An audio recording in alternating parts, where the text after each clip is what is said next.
మే 29 యోహాను సువార్త 11వ అధ్యాయము 38 నుండి 44 వచనములు.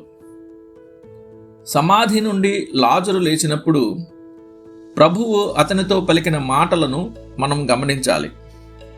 లాజరు బయటికి రమ్ము అని బిగ్గరగా చెప్పగా అని మనం చదువుతాం. ఆ స్వరం వినగానే భయంకరమైన మరణం తన చట్టబద్ధమైన బందీని వెంటనే విడిచిపెట్టింది. మరియు తృప్తి చెందని సమాధి తన వేటను విడిచిపెట్టింది. ఒక్కసారిగా చనిపోయినవాడు కాళ్ళు చేతులు ప్రేత వస్త్రములతో కట్టబడిన వాడే వెలుపలికి వచ్చాడు.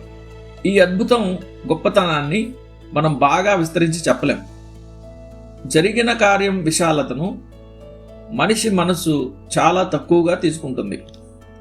ఇక్కడ బహిరంగ స్థలంలో అనేక మంది విరుద్ధ సాక్షుల కండ్ల ముందు 4 రోజుల పాటు మృతుడైన వ్యక్తి ఒక్క క్షణం పాటులో తిరిగి జీవానికి పునరుద్ధరించబడతాడు. భౌతిక లోకం మీద సంపూర్ణ శక్తి ప్రభువుకు ఉందని చూపే బహిరంగ రుజువు ఇక్కడ ఉంది. కుళ్ళిపోయిన శవం ఇప్పుడు సజీవంగా చేయబడింది. ఆత్మల లోకం మీద సర్వశక్తి ప్రభువుకు ఉందని చూపే బహిరంగ రుజువు ఇక్కడ ఉంది. తన భూలోక గుడారాన్ని వదిలేసి వెళ్ళిన ఆత్మ పరదేశం నుండి వెనక్కి పిలువబడి దాని యజమాని శరీరానికి వచ్చి చేరింది. ఇలాంటి అద్భుత కార్యం చేయగలిగిన వ్యక్తి సర్వాధికారి అయిన దేవుడయ్యుండి నిరంతరము స్తోత్రార్హుడై ఉన్నాడని క్రీస్తు సంఘం గుర్తించునుగాక. రోమీలకు రాసిన పత్రిక 9:5. ఈ మొత్తం పాఠ్యభాగం నుండి ఆదరణతో, ఓర్పుతో కూడిన సానుకూల ఆలోచనలతో మల్లుకుందాం.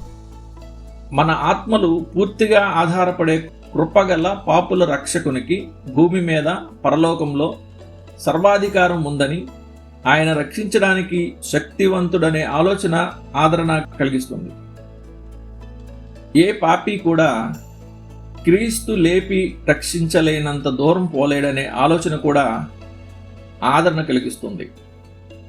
లాజరు సమాధి వద్ద నిలబడ్డ వ్యక్తి దుష్టులైన పాపులతో చెప్పాడు, అతని కట్లు విప్పి పోనీయుడి.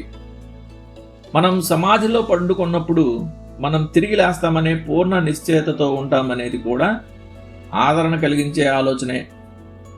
లాజరును పిలిచిన స్వరం ఒకనాడు మన సమాధులను చీల్చి మన శరీరం ఆత్మలు కలవమని ఆజ్ఞాపిస్తుంది.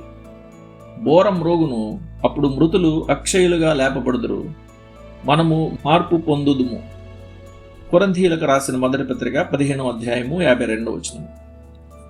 ధ్యానం కోసం మన ప్రియుల అంత్యక్రియలు అనేవి అంతిమంలో జరిగేదానికి సాదృశ్యం. మృతులను లేపే ఒక దేవుడు ఉన్నాడు.